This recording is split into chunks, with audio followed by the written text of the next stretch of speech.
How to use 3D effect on vector motion. Hi guys, my name is P-Titus and welcome to my YouTube channel. Today's video is one of the most demanded tutorial. Open vector motion and create a rectangular shape. Give it a color of your choice. Click on geometry and adjust the shape, the size and the position.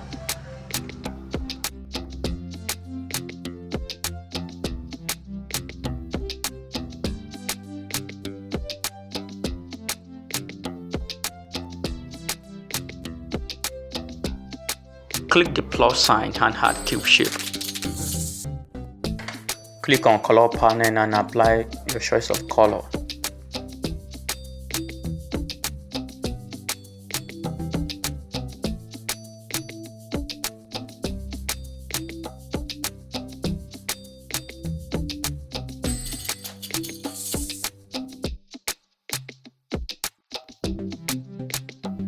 Now let's animate. Turn on the animation mode, turn on timeline and go back to geometry.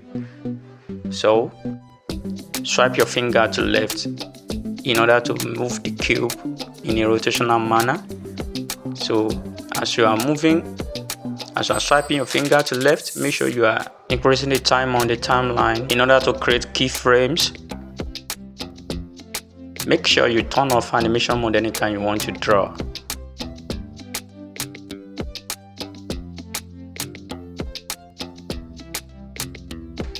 Now, let us create a background for our animation. Click on Scene and click on Gradient Color, just like this, and apply the color to make sky background. Click play to preview your animation. As you can see, it's rotating perfectly.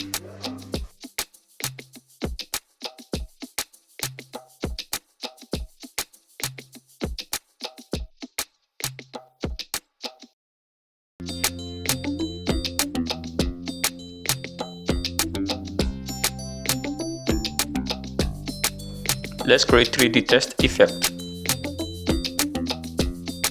Click here to turn on the 3D effect. You can change the font and the size to that of your choice.